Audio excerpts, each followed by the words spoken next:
Hey, what's up guys, it's Nick or Renembrence here, and I've got a really nice video for you guys today, in which I'm going to be telling you how to get the best quality for your Black Ops 2 gameplay in Sony Vegas Pro 12. So, for those of you guys who have previous versions of Sony Vegas, this should still work for you, so just go ahead and follow along, and I'm going to get right into it by starting a new project. So, once you start a new project, you're going to be left open with this window, and you can pause the video here if you want to copy everything down. I'm pretty sure most of this stuff is standard. So your template is going to be HDV 720 by 720 pixels by 30 frames per second. You don't really want to go any higher than 30 frames per second because when you upload that to YouTube, I'm fairly certain it downgrades it down to 30 frames per second. So just leave it at 30 frames per second because if you put it to anything higher than that, it's going to take a lot longer to render anyway. So just leave it at that, and make sure your width is at 1280 by 720 for those of you guys who want to render in 720p, but if you really want to go to 1080p, then you can change that. I'm not really entirely sure what the pixel dimensions are for that, so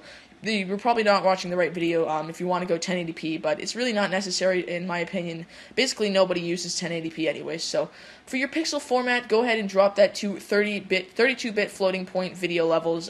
This is a higher quality. I'm not sure if this is included in other Sony Vegases, but this adds a lot of saturation onto your video. So also, it just does not render correctly for WMV. So I would just select this if I were you guys. It definitely just gives you a little bit less saturation on your video, but you can add that in later on, which I'll get into later. So for your full resolution render quality, make sure that is at best. You obviously want the best quality, so make sure you set that to best. And for motion blur type, keep that at Gaussian. I'm not really sure what the standard is, but make sure that's Gaussian. And you can go ahead and check start all new projects with these settings, so you don't have to keep setting these every time you start a project. So then you go ahead and click OK, and you'll be left with this blank project screen. So once you're in this tab called Project Media, you can click this little button right here, or go into File and then click Import Media, wherever that is. Import right here, Media. And I have this little clip for you guys. It's around 30 seconds, and this is what I'm going to be using to demonstrate the different video effects and the render settings that I'll show you guys. So you're going to take that and just drag that down into your timeline, and it'll be here, and this is your preview screen. You can adjust the resolution on this, so if you guys are making a commentary and want to watch the gameplay, I'd recommend dropping this down to auto, so it decreases the video quality, so you won't get any lag. But for this reason, I'm just going to keep this on full because we want to see the color corrections that I'm going to be adding to this. So once you do that, go ahead and click on this video and make sure it's just the video selected, and there'll be a yellow rectangle around it, and there'll be blue bars where it would normally be white, and just make sure it's selected. Just click on it a couple times, and once you do that, go ahead and right click on that and then scroll down to properties. And once you're here at this window you got from properties, uncheck maintain aspect ratio and go ahead and check disable resample. So the reason why we did this unchecked maintain aspect ratio is because we're going to be cropping this later on, and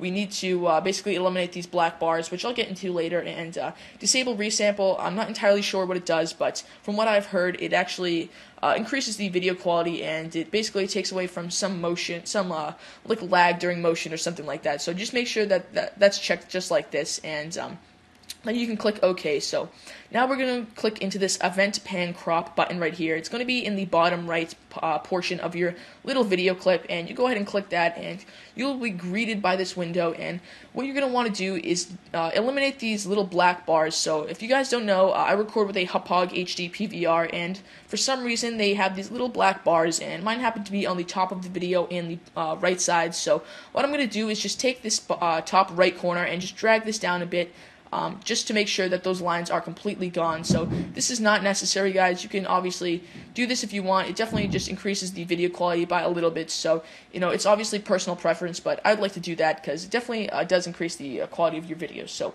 once you get all that done, I'm going to get right into these video effects. So I'm going to start off by doing the saturation adjustment. So make sure you have this video effects tab open and click on saturation adjustment and just drag that onto your video clip, and you'll be greeted with this little window. And what you're going to want to do is take this portion low, and take the slider up and move this to around 0.5, because you don't really want anything too high because you don't want an oversaturated video. That looks pretty gross and too flashy. So I'd recommend putting it around 0.5. You can up that to maybe around 0.6, but anything over 0.65 or 7 is going to look oversaturated, and it's going to be really messy. So I'd keep that at a fairly low number, somewhere around here.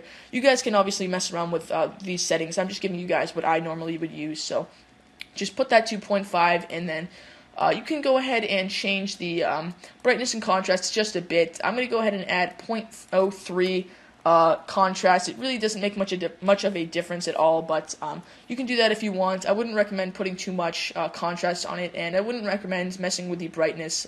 If your video is too bright, it's going to look it's going to look pretty bad. So don't make it too dark either.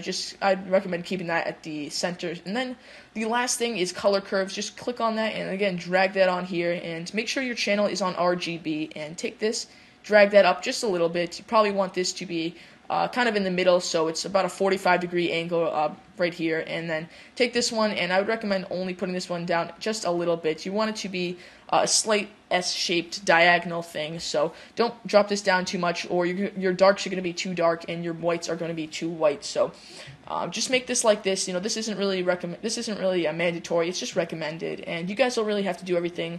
I would just recommend at least adding a little bit of saturation onto the video. So once you get all those video effects done, you've disabled resampled, you've cropped out the video.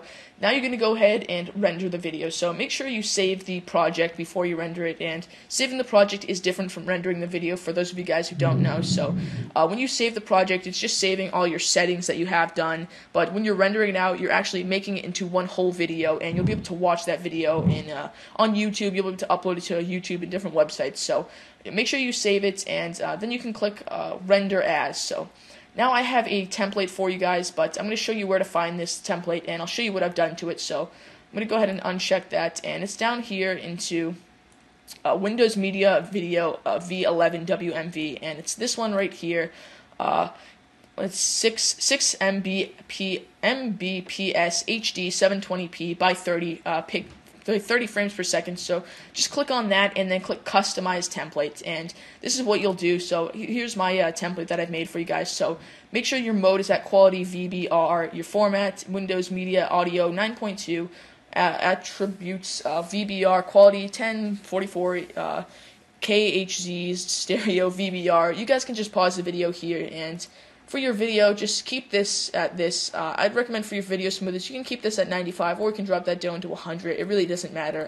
Not entirely sure what that does. So just make sure all of this is like this. Pause the video. I don't really want to get into this. So for your bitrate, I'd leave that at around 8. I think the standard is 6, so you can up that to 8 depending on your internet speed and your computer speed. So just leave that as is, and everything else is basically the same for your video render quality, use project settings, and all this stuff, just basically standard stuff. So then you just click OK, and then you click on your template right here, and then you just click render, and I've already rendered it, and that's basically it, guys.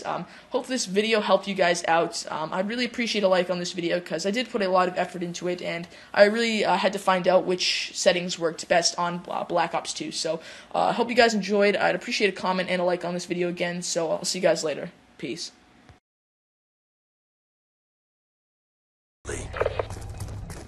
Charlie secure. Enemy took Alpha. Hold on!